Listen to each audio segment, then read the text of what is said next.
Sir ಈ ತಂಬಾಕು ಬೆಳೆ ಎಲ್ಲ ನೀವು ಕಳ್ಕೊಂಡಿದ್ದೀರಿ ಅಂತ ಹೇಳಿದ್ರಿ, ಮತ್ತು ವಾಪಸ್ ಹೆಂಗೇನು ಬೆಳೆಸಿರಿದ್ನ ಮತ್ತೆ ಏನಾಗಿತ್ತು ಆ್ಯಕ್ಚುಲಿ ಫ್ಯಾಕ್ಟ ಹೇಳ್ರಿ ಎಲ್ಲರಿಗೂ. ಹೆಂಗೈತೆ ಸರ್ ಅದ ತಂಬಾಕು ಔಷಧಿ ಹೊಡೆದ ನಂತರ ಹೋಯ್ತ್ರಿ, ಹೋದ ನಂತರ ಮತ್ತೆ ಹೊಸ ಲವಣಿ ಮಾಡಿದ್ವಿ ಸರ್ ನಡು ಮಧ್ಯದೊಳಗೆ ಹಚ್ಚಿದ ನಂತರ ಸತತ ಪ್ರಯತ್ನದಿಂದ ಫರ್ಟಿಲೈಸರ್ ಹಾಕಿರಿ ಅಥವಾ ಟಾನಿಕ್ಗಳನ್ನ ಬೆಳೆಸಿ ಮತ್ತೆ ರಿಟರ್ನ್ ಲವಣಿ ಮಾಡ್ರಿ, ಅಳವಣಿ ಎಲ್ಲ ಮಾಡಿ ಮತ್ತೆ ರಿಟರ್ನ್ ಈ ರೀತಿ ತಂಬಾಕು ಬಂದಿತ್ತು ನೋಡಿ ಸರ್. ಹಂಗಾದ್ರೆ ಈ ತಂಬಾಕು ನೀವು ಔಷಧಿಗಳನ್ನೆಲ್ಲ ಎಲ್ಲಿಂದ ಬಳಸ್ತೀರಿ? ಇರುವಂತಹ ಸಿದ್ಧಿ ಕೃಷಿ ಸೇವಾ ಕೇಂದ್ರದಿಂದ ಬಳಸ್ತೀವಿ. ಸಿದ್ಧಿ ಕೃಷಿ ಸೇವಾ ಕೇಂದ್ರ ಬೊಮ್ಮನಾಳ್. ಮತ್ತು ಇದು 2ನೇ ಸಲ ಬೆಳೆಸಿದ ಬೆಳೆ ಎಷ್ಟು ಅದ್ಭುತವಾಗಿ ನೀವು ಬೆಳೆಸಿರಿ. ಮತ್ತೆ ಇದು ನಿಮ್ಗೆಲ್ಲ ಡಬಲ್ ವರ್ಕ್ ಆಗಿತ್ತು. Double work sir, double work. ಆದ್ರೂ ಚಲೋ ತಂಗ ಬೆಳೆಸಿರಿ. ನೀವೆಲ್ಲ ರೈತರು ಬಹಳ ಕಷ್ಟಪಟ್ಟ ಇವೆಲ್ಲ ಬೆಳೆಗಳನ್ನ ಬೆಳೆಸ್ತೀರಿ.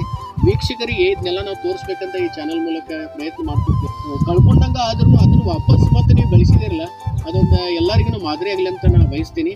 ಮತ್ತು ಈ ಸಂದರ್ಭದಲ್ಲಿ ನೀವು ಈ ಮಾಹಿತಿಯನ್ನು ಪಡೆದ ನಿಮಗೆ ಧನ್ಯವಾದಗಳು. ನಮಸ್ಕಾರ ಸರ್.